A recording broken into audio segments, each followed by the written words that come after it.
They laughed when they saw him. They didn't know who was he.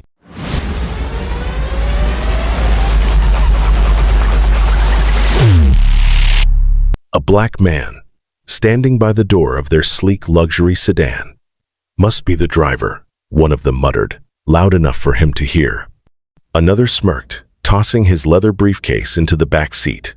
Hope he doesn't get lost, he said, as if the insult were part of polite conversation. But the man said nothing, not a word. Just opened the door with a calm, steady hand, eyes unshaken. They didn't know who they were talking to. They didn't know whose hands were about to grip that steering wheel. As the engine purred to life, their laughter filled the car, arrogant, dismissive, certain they understood the man in front of them. But every mile they traveled was taking them closer, not just to their meeting, but to the truth. A truth that would not only silence the room, it would change everything. The car rolled through the city streets, morning light cutting through glass towers. In the back seat, they talked not to him, but about him. Bet he's been driving his whole life, one whispered with a smirk. Another laughed. Some people are just born for the lower rungs. The man kept his gaze on the road, hands steady at 10 and 2. But behind that stillness was a storm not of anger, but of control. He knew exactly who they were. He knew why they were headed to the meeting, and he knew what was waiting for them at the end of this ride. A turn of the wheel, a green light, and the city faded behind them. Every second, the gap between what they thought and what was real grew wider. They were passengers in more ways than one, and their journey was just beginning. They pulled into the towering glass building, the kind that screams power before you even step inside. The man eased the car to a stop, shifting into park with a calm precision. One of the executives stretched, smirking as he stepped out. "Don't scratch the car while we're gone," he joked, tossing a dismissive glance over his shoulder. The others laughed, walking toward the grand revolving doors. The driver stayed seated. He didn't move until they disappeared inside. Then, slowly, he stepped out, not with the shuffle of a hired hand, but with the measured stride of a man who owned the ground beneath his feet. He adjusted his jacket, straightened his tie, and walked toward the entrance. The guards at the door didn't question him. They knew exactly who he was. Inside, the real meeting was about to begin. The executives were already seated when the door opened. Their voices carried across the boardroom, confident, rehearsed, certain they were in control. Then, footsteps, slow, steady, purposeful, every head turned. And there he was, the man they thought was their driver. No cap, no keys in hand, just a calm, commanding presence as he walked to the head of the table.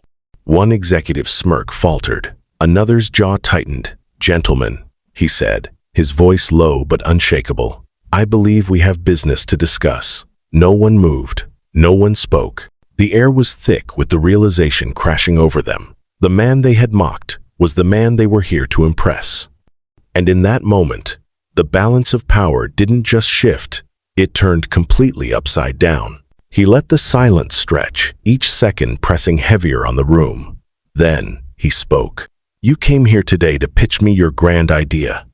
You thought this meeting would decide your future. And you were right, but not in the way you imagined."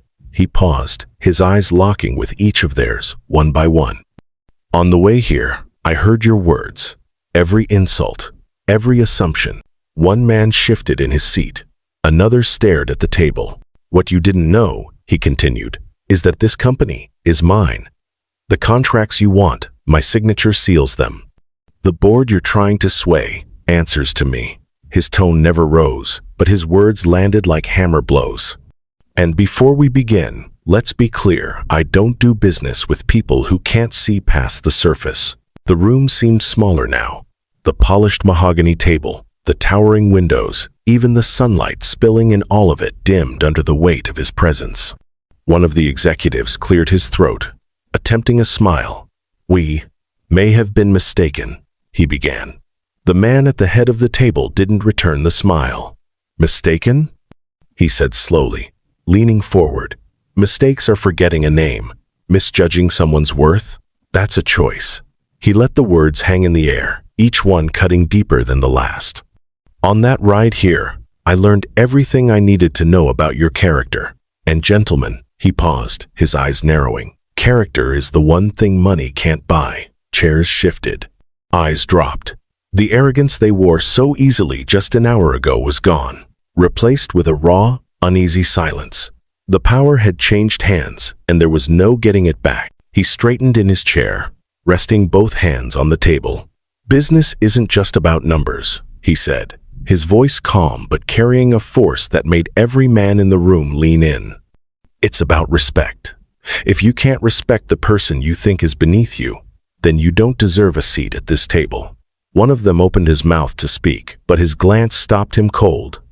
You had one chance to show me who you are, and you did, loudly, clearly. He reached into his jacket, pulled out a slim leather folder, and placed it on the table. They recognized it instantly, the contracts they'd been chasing for months. With one smooth motion, he closed the folder again. Gentlemen, he said, rising from his seat, this meeting is over. No shouting, no drama, just a simple truth that hit harder than any insult they'd thrown his way. The scrape of his chair echoed in the boardroom like a gavel striking judgment. No one moved as he buttoned his jacket, each motion deliberate, unhurried. He turned toward the door, his polished shoes clicking against the floor, a steady rhythm that made the silence even heavier. The executives sat frozen, their once confident eyes now hollow with disbelief. One of them reached forward, desperation breaking through his composure. Wait, we can explain. But his voice faltered as the man paused at the doorway and looked back. The faintest trace of a smile touched his lips, not of amusement, but of certainty. You already have, he said quietly. The words cut deeper than any shouted anger could. Then he stepped out, the heavy door swinging shut behind him with a final, resonant thud. Outside, the lobby fell silent as he passed security, reception, even strangers sensing the gravity in his stride. This was no driver. This was the man who owned the road. For a long moment after the door shut, no one spoke. The sound of their own breathing filled the room, quick and uneven. The contracts they'd fought for now sat in the middle of the table like a prize they could never touch. One man raked a hand through his hair, the arrogance drained from his face. Another stared at the closed door, as if willing it to open again. We blew it, one finally muttered, the words tasting like ash. The oldest among them leaned back, his eyes heavy with the weight of the lesson. We didn't lose a deal, he said quietly. We lost our credibility. Around the table, no one could argue. They had walked into that room thinking they held the upper hand and walked out knowing they'd been outclassed before the meeting even began. Respect had been the price, and they'd never even put it on the table. Later that night, in a dimly lit bar across town, the story was already spreading. You hear about the guys who insulted their own client, a man whispered to his companion. Laughter, not the kind they wanted, rippled through the room. Word traveled fast in this city, and by morning, everyone in their industry would know. Meanwhile, in a quiet office, high above the skyline, the man they had mocked poured himself a glass of bourbon. He wasn't celebrating the humiliation he dealt them. He was toasting something far more valuable. Respect, earned, defended, uncompromised. He gazed out at the city lights, his reflection in the glass a reminder that true power never needs to announce itself.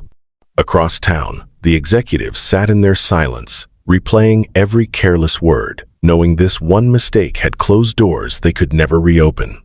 And in the end, they'd remember him, not as a driver, but as the man who drove the deal,